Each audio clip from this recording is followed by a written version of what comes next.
안녕하세요. 오늘은 5월 3일 월요일입니다. 5월과 6월에는 묵상 본문이 잠언으로 바뀝니다. 그래서 우리가 2달 동안 잠언 말씀 묵상하면서 큰 은혜 받으면 좋겠습니다.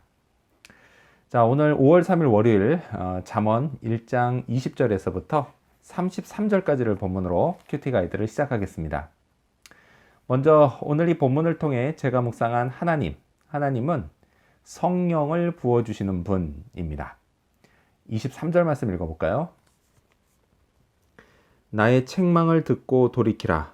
보라, 내가 나의 영을 너희에게 부어주며 내 말을 너희에게 보이리라. 아멘. 성경에서 말하는 지혜가 뭘까요? 아주 간단히 말해서요. 지혜는 하나님을 아는 지식입니다. 자, 그런데 오늘 본문에는요. 이 지혜가 의인화돼서 등장을 합니다. 그래서요. 이 지혜를 하나님으로 이해해도 됩니다. 자, 하나님은요. 오늘 본문을 보면 세상에 소리 높여 말씀하십니다. 그러니까 하나님의 책망을 듣고 돌이키라고 말이죠. 그러면 하나님은 하나님의 영을 부어주겠다라고 말씀하십니다. 이 영이 바로 성령입니다. 자, 이 말씀 그대로요. 오래전 저는 하나님의 말씀을 듣고 제가 죄인이라는 것을 깨닫게 되었습니다. 그렇게요. 하나님께 돌이켰습니다. 자, 그리고 약속대로 하나님은 저에게도 성령을 부어주셨습니다. 제가 성령이 부어졌는지 아닌지 이걸 확인하는 방법은 다양합니다. 그런데요. 그 중에 한 가지가 지금 읽은 이 23절에 나옵니다. 바로 하나님이 제게 보이시는 말씀, 그 말씀이 보이게 된다는 것입니다. 보인다 라고 해서요 무슨 엄청 심오한 것처럼 생각될 수 있는데 그런 뜻은 아니고요. 성경 말씀이 하나님의 말씀으로 믿어진다 라는 것입니다. 저는요 이걸 직접 체험했습니다. 성령이 부어지기 전까지요 저는 성경을 하나님의 말씀으로 믿지 못했습니다. 하나님의 말씀을 성경이라고 하는 것, 그건요 단지 기독교인들의 주장일 뿐이다 라고 생각했습니다. 하지만요 회심하고 성령이 부어진 순간부터 정말요 이게 한순간이었습니다. 지금 생각해 보면요. 자, 그 순간부터요 성경이 그대로 믿어지기 시작했습니다. 정말 놀랄 일이었습니다. 그리고요 지금까지도 성경이 하나님의 말씀이라는 사실에 조금도 의심이 들지 않습니다. 이렇게요 하나님이 제게 부어주신 성령, 그 성령은 지금도 저와 함께 하십니다. 자, 그렇다면 오늘 이 본문을 통해서 제가 발견한 인간의 모습 어떤 게 있을까요? 오늘은 교훈과 책망을 피하는 사람들을 볼 수 있습니다. 30절과 31절 말씀을 읽겠습니다. 나의 교훈을 받지 아니하고 나의 모든 책망을 업신 여겼음이니라. 그러므로 자기 행위의 열매를 먹으며 자기 꾀에 배부리리라. 아멘. 자, 지혜의 교훈을 받지 않는 사람들이 있습니다. 하나님은요 인간 모두가 지혜의 교훈을 쉽게 알 수 있도록 성경을 만들어 주셨습니다. 하지만요 모든 사람이 성경을 읽지는 않습니다. 그러니까 인생을 사는데 굳이 성경이 필요 없다고 생각하는 사람들이요 참 많습니다. 그들은요 성경이 아니더라도 다른 곳에서, 주로 자기 지혜죠, 다른 곳에서 인생을 잘 살 수 있는 지혜를 얻을 수 있다고 믿습니다. 이것도요 일종의 믿음입니다. 저도 한때요 이 믿음으로 살았습니다. 저의 지식과 경험을 통해서 연륜이 쌓이면 지혜도 생기고 인생도 그럴듯하게 살 수 있을 거라고 믿었습니다. 자, 그렇게 하나님의 교훈을 받지 않았던 겁니다.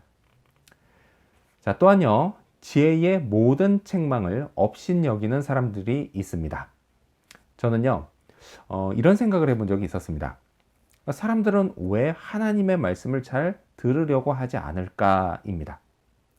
제 생각에는요 그건 하나님의 말씀이 주로 책망하는 말씀이라서 그런 것 같습니다. 하긴 그렇잖아요. 귀에 듣기 좋은 소리도요 계속 듣다 보면 질리기 마련입니다. 그런데 책망하는 말은 오죽할까 싶습니다.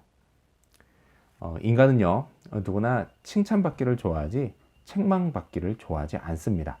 근데 하지만요 사실 하나님은 책망만 하지 않으십니다. 칭찬도 많이 하십니다. 축복의 말씀이요 성경에 얼마나 많이 있는지 모릅니다. 아무튼.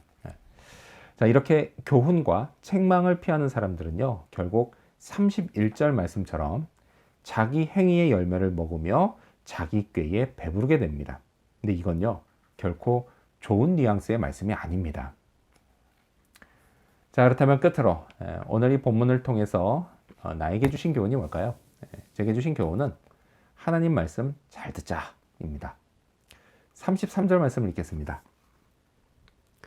오직 내 말을 듣는 자는 평안히 살며 재앙의 두려움이 없이 안전하리라. 아멘. 저의 지나온 세월을 돌이켜보면요, 아무 사건 사고 없이 살았던 적은 단 1년도 없었던 것 같습니다. 1년이 뭐예요? 한 달도 없었던 것 같습니다. 늘 뭔가 일이 터지고요, 그걸 해결하고 견디며 살았던 세월이었습니다. 근데 뭐 저만 그런가요? 아니죠. 죄로 가득한 이 땅을 사는 모든 인간의 삶이 다 그렇습니다. 그냥 정도의 차이만 있을 뿐입니다. 자, 그래도요, 지나온 세월을 다시 돌이켜보면 그 와중에도 하나님이 주신 평안이 늘 저와 함께 했었습니다. 평안이요, 제 마음과 생각을 지켜주셨습니다. 그래서 얼마나 감사한지 모릅니다. 그리고 앞으로 살아갈 인생길, 그 인생길에서요, 때로는 재앙과도 같은 일을 만나게 될 것입니다. 그렇지 않다고 장담할 수는 없죠. 하지만 솔직히요, 만나고 싶지는 않습니다. 인간이라면 누구나 다 그렇지 않은가요? 하지만요, 하나님은 말씀을 잘 듣는 자는 이 재앙의 두려움 없이 안전할 거라고 약속하십니다. 하나님은요, 결코 재앙 자체를 없게 하시겠다 이렇게 말씀하지는 않으셨지만 그 재앙으로 인한 두려움은 없애주시겠다라는 약속을 하십니다. 분명히요, 저와 함께하는 하나님의 평안이 두려움을 압도할 것입니다. 그래서요, 두려움을 이길 수 있게 해 주실 것입니다. 지금까지 그랬었던 것처럼 말이죠. 오늘도요, 하나님의 말씀을 잘 듣고 따라야겠습니다. 제 안에 성령께서 저를 그렇게 인도해 주시는 그런 하루가 되기를 소망합니다. 기도하겠습니다. 성령을 부어주시는 하나님 감사합니다. 이 성령을 통해서 기록된 성경 하나님의 말씀이 진정 하나님의 말씀으로 보이고 믿게 해주시니 감사합니다. 하나님, 여전히 세상에는 이 교훈과 책망을 피하는 사람들이 있습니다. 주님, 그들의 본을 따르지 않고 이 교훈과 책망을 달게 받고 감사함으로 받아서 하나님 기뻐하시는 인생 살아갈 수 있도록 도와주시옵소서. 그리고 약속하신 대로 하나님 말씀 잘 이렇게 붙들고 살아서 하나님이 주시는 평안으로 두려움을 이겨낼 수 있게 하여 주시옵소서. 오늘 하루가 그런 하루 되기를 간절히 바라오며 예수님의 이름으로 기도합니다. 아멘.